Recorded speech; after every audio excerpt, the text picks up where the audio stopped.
Assalamualaikum warahmatullahi wabarakatuh. Saya Raisa Fitri dengan NPM 2301 70044.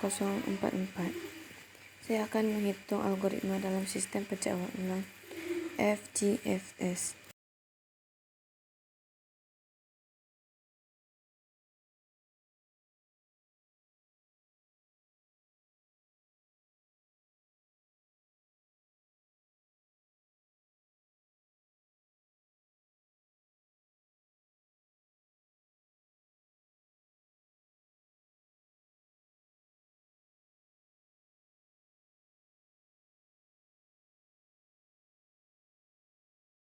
Termasuk dalam kategori penjadwalan non-preemptif. Ketika suatu proses dieksekusi, maka tidak dapat digantikan oleh proses lain.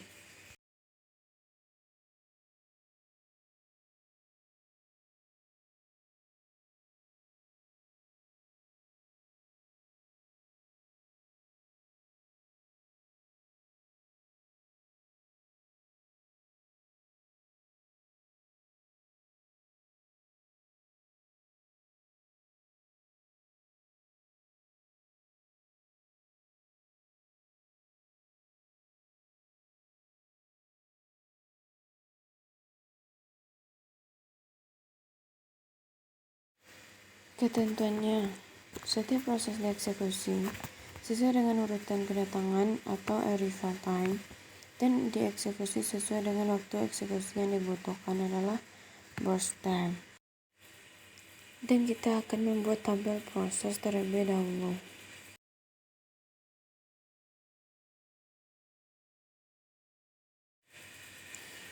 Dengan tabel pertama, yaitu proses. Selanjutnya, tabel arrival time atau waktu kedatangan, dan burst time atau waktu eksekusi.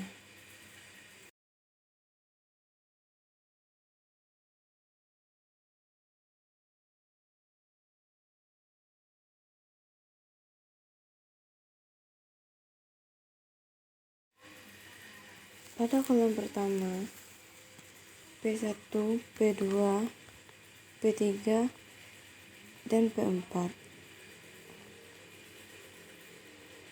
Selanjutnya arrival time 0, 2, 4, dan 6.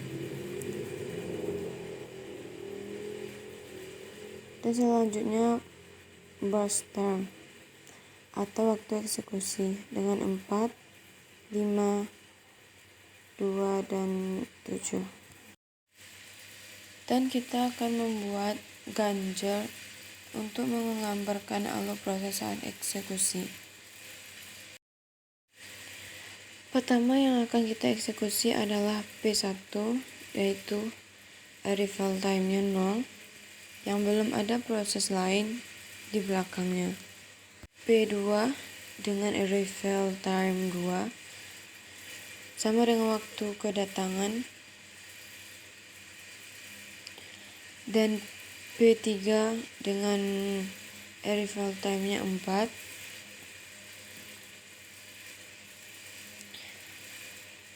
dan yang di bawah garis lurus adalah 4, itu waktu eksekusi atau burst time dari P1 atau proses 1. Selanjutnya yang akan dieksekusi setelah P1 adalah P2 dan seterusnya, karena di dalam FGFS terdapat non-preemptif atau tidak bisa diubah.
Cara mencari waktu eksekusi adalah P1 eksekusinya 4 ditambah waktu eksekusi P2 yaitu 5.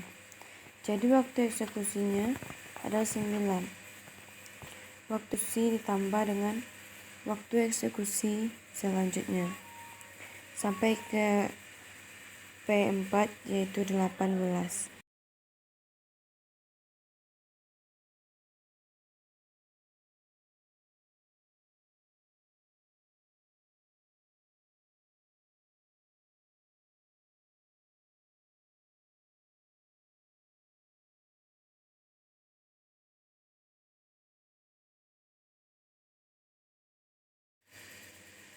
Cara menghitung waktu tunggu. Pertama, P1 sama dengan 4. 4 adalah waktu eksekusi dikurang dengan 0 waktu kedatangan sama dengan 4. Selanjutnya P2 sama dengan 9. 9 tadi adalah waktu eksekusi P1 ditambah dengan P5 dikurang dengan waktu kedatangan P2 sama dengan 7.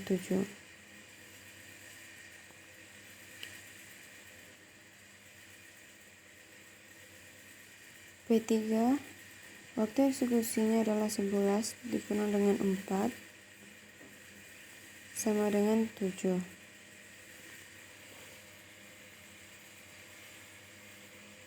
Dan P4 sama dengan 18 dikurang 6 sama dengan 12.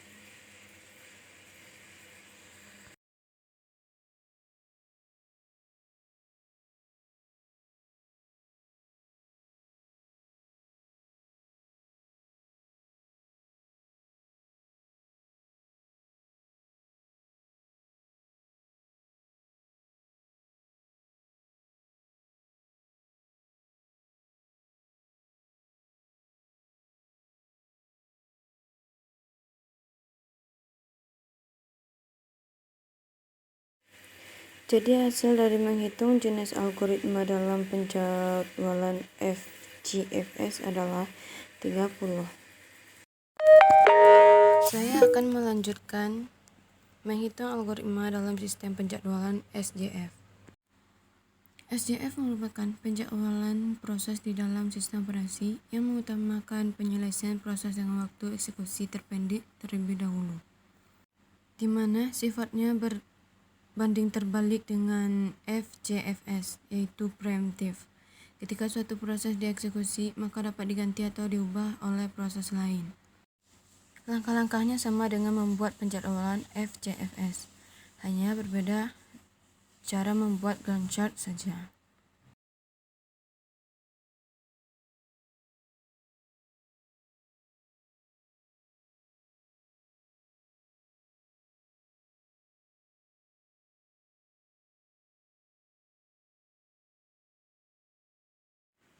Saya akan melanjutkan menghitung algoritma dalam sistem penjadwalan SJF. Yang pertama datang adalah P1 dengan waktu 0 sampai waktu 2 datang. Pada waktu 2, ini sisanya first time-nya 2. Kemudian kita bandingkan 2 dengan 6. Ini sesuai dengan algoritmanya, yaitu di mana job yang paling pendek itu yang akan dieksekusi dahulu.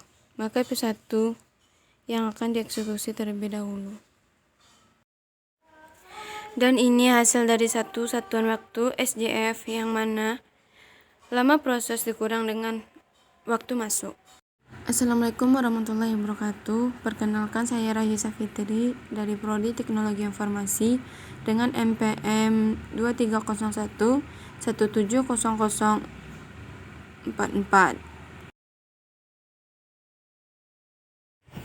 Pada kali ini saya akan menjelaskan tentang algoritma penjadwalan, yaitu round robin. Kita akan menggunakan aplikasi Microsoft Word untuk membuat algoritma penjadwalan yaitu round robin. Kemudian kita buka file baru pada Microsoft Word. Round robin merupakan salah satu penjadwalan proses di mana algoritma ini menggilir proses yang ada di antrian. Proses akan mendapatkan jatah sebesar time quantum. Jika time quantumnya habis atau proses selesai, CPU akan dialokasikan ke proses berikutnya.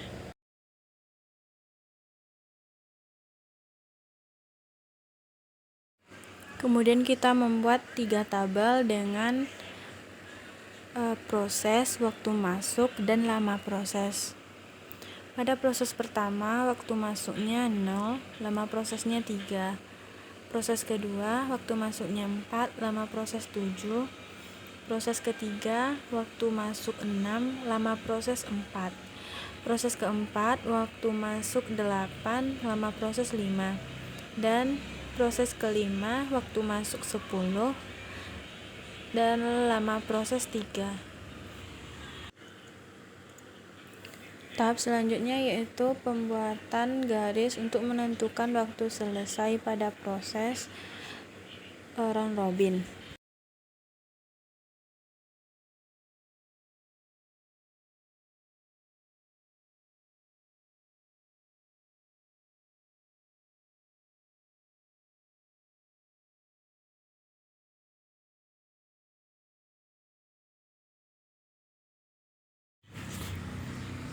Kemudian menentukan letak proses 1.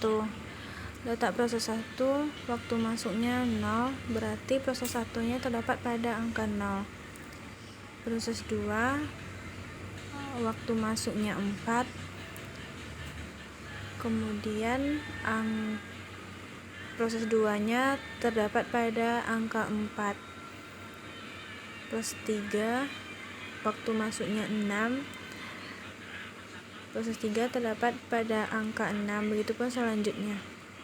Proses 4 dan proses 5. Kemudian kita menggunakan simbol segitiga sama kaki untuk menentukan lama proses dan menggunakan persegi 4 untuk menandakan lama proses.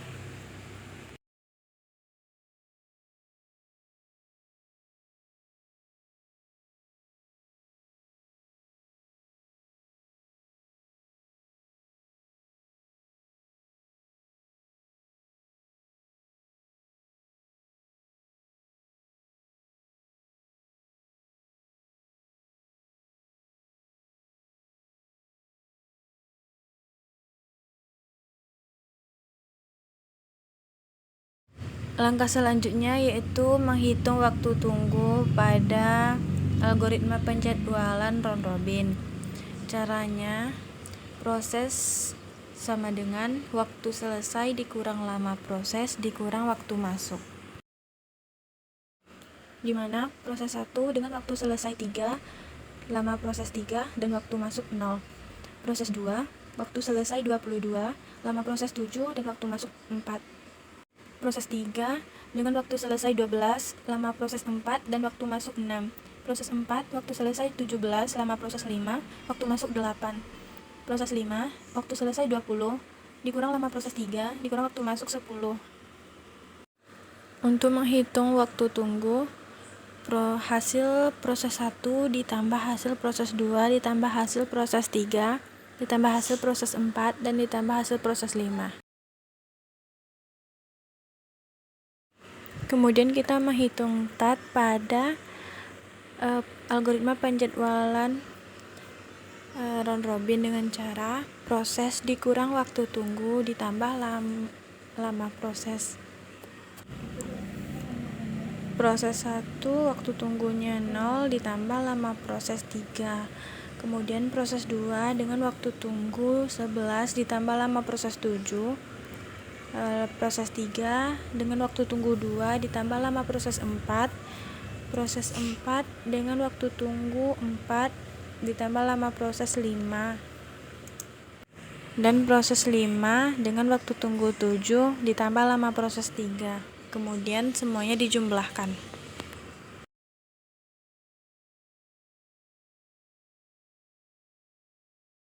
Untuk menghitung TAT pada algoritma penjadwalan round robin, hasil proses 1 ditambah hasil proses 2 ditambah hasil proses 3 tambah hasil proses 4 dan ditambah hasil proses 5.